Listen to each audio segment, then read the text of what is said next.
Hello అండి, hi, welcome to Aparna's kitchen. Today's recipe వచ్చి చపాతీ, రోటీ, fried rice అలాగే బిర్యానీలోకి దేంట్లోకైనా పర్ఫెక్ట్గా సెట్ అయిపోయే మేతి చామన్ కర్రీ అండి. Methi chaman curry as it is మనకి రెస్టారెంట్ స్టైలే వస్తుంది. సేమ్ అదే టేస్ట్లో ఉంటుంది, అందరికీ నచ్చుతుంది. ముందుగా దీన్ని ఎలా ప్రిపేర్ చేసుకోవాలో, దీనికి కావాల్సిన ఇంగ్రీడియంట్స్ ఏంటో ఈ వీడియోలో చూపిస్తాను.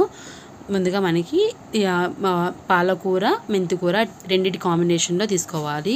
ఇది సేమ్ క్వాంటిటీ ఉండాలి. పాలకూర ఒక కప్తో ఏ కప్పుతో అయితే మెజర్ చేసుకుంటున్నామో అదే కప్పుతో మెంతికూర కూడా తీసుకోవాలి. ఈ రెండింటిని కలిపి పార్బాయిలింగ్ చేయాలండి. అంటే ఎక్కువసేపు ఉడకనివ్వకూడదు. స్టవ్ మీద వాటర్ పెట్టుకొని వాటర్లో రాక్ సాల్ట్ వేసుకొని వాటర్ అనేది హీట్ ఎక్కిన తర్వాత మనం ముందుగా కట్ చేసి పెట్టుకున్నటువంటి ఒక కప్పు మెంతికూర అలాగే ఒక కప్పు పాలకూర రెండింటిని వేసుకొని సేమ్ ఒకటే క్వాంటిటీలో తీసుకోండి. వేసుకున్న తర్వాత ఆకుకూర అనేది 2 నుంచి 3 నిమిషాలు 2 పొంగులు వచ్చేంత వరకు మన ఆకుకూరని ఉడికించుకోవాలి. ఎక్కువ ఉడకనివ్వకూడదు. ఇలా వీడియోలో చూపించినట్టుగా 2-3 పొంగులు వచ్చేంత వరకు ఆకుకూరని ఉడికించుకోవాలండి. ఇలా ఉడికిన ఆకుకూరని స్ట్రైనర్లో వేసి వడకట్టుకొని దాని మీద కొంచెం కూల్ వాటర్ చల్లుకుంటే తర్వాత వేడి చల్లారిన తర్వాత మిక్సీలో ఇలాగ మెత్తటి పేస్ట్ లాగా చేసుకోవాలి. పేస్ట్ ఆడుకునేటప్పుడు కొంచెం వాటర్ యాడ్ చేసుకొని పేస్ట్ ఆడుకుంటే మెత్తగా పేస్ట్ అవుతుంది. తర్వాత 4 నుంచి 5 స్పూన్లు జీడిపప్పు హాట్ వాటర్ పోసుకొని నానబెట్టుకొని పక్కన పెట్టుకోవాలి.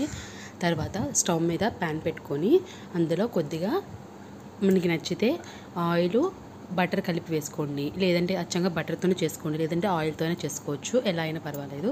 అందులో కొద్దిగా వెల్లుల్లిని పొట్టు తీసి చిన్నగా చాప్ చేసుకొని అలాగే దాంతోపాటు ఆనియన్స్ కూడా వేసుకొని గోల్డెన్ కలర్ వచ్చేంత వరకు వేయించుకోండి.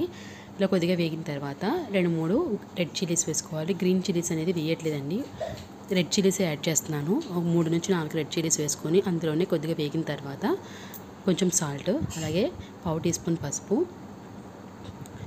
1 నుంచి 1.5 టేబుల్ స్పూన్స్ కారం ప్లేస్లో మీరు కాశ్మీరీ చిల్లీ పౌడర్ కూడా యూజ్ చేసుకోవచ్చు, ఏది యూజ్ చేసినా బాగుంటుంది.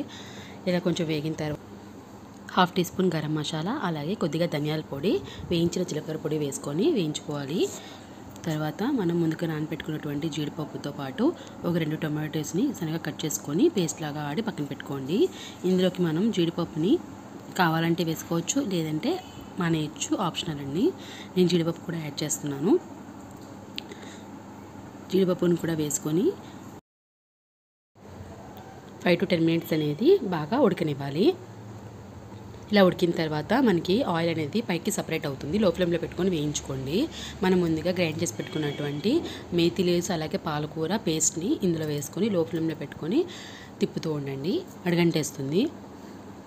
ఇలా వేసిన తర్వాత ఎక్సెస్ పేస్ట్లో వాటర్ మిక్స్ చేసుకొని వేసుకోండి. తర్వాత కాజు అలాగే టొమాటో పేస్ట్ ఉంది కదా, దాన్ని కూడా వేసుకొని రెండింటిని కలిపి 10 నుంచి 15 నిమిషాలు వేయించుకోవాలి. పచ్చివాసన అనేది పోయేంత వరకు వేయించుకోవాలి.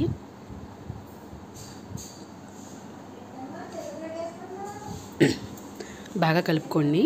మనకి లో ఫ్లేమ్లో పెట్టుకొని చేసుకుంటే టేస్ట్ అనేది బాగుంటుంది, అలాగే పచ్చివాసన అనేది కూడా ఉండదు. సో బాగా కలిపి మూత పెట్టుకొని మనకి ఎక్సెస్ వాటర్ కూడా పోసుకొని మూత పెట్టుకొని ఆయిల్ పైకి తేలేంత వరకు కర్రీని ఉడికించుకోవాలి. కర్రీని ఉడుకుతున్నప్పుడు మూత పెట్టుకొని ఉడికించుకోండి. బబుల్స్ అనేవి వచ్చేటప్పుడు పైకి చిందుతుంది కాబట్టి లిడ్ పెట్టుకొని ఉడికించుకోండి. ఇలా 10 మినిట్స్ అనేది మనకి పచ్చివాసన పోయి ఆయిల్ పైకి తేలేంత వరకు ఉడికించుకోవాలి.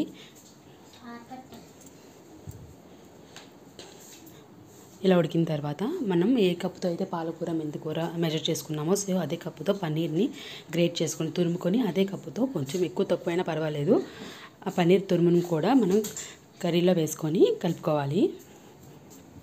కర్రీ ప్రాసెస్ మొత్తం లో ఫ్లేమ్లో పెట్టుకొని ఉడికించుకోండి. ఇందులోనే కొద్దిగా కొత్తిమీరను కూడా యాడ్ చేసుకొని కలుపుకోండి. ఇలా కలుపుకున్న తర్వాత మనం రెస్టారెంట్ స్టైల్లో రావాలంటే టేస్ట్ ఇంకొంచెం బాగుండాలి అంటే కనుక లాస్ట్లో కసూరి మేతిని చేతితో నలుపుకొని అందులో యాడ్ చేసుకోండి.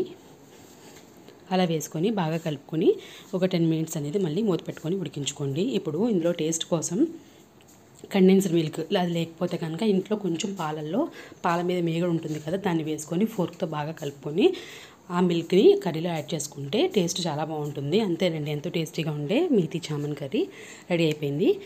వీడియో నచ్చితే లైక్ చేసి షేర్ చేసి కామెంట్ చేయండి. మరిన్ని రెసిపీస్ కోసం మన ఛానల్ని సబ్స్క్రైబ్ చేసుకోండి. అలాగే పక్కనున్న బెల్ ఐకాన్ కూడా యాక్టివేట్ చేసుకుంటే నేను చేసే రెసిపీస్ అన్నీ మీ వరకు వస్తాయి.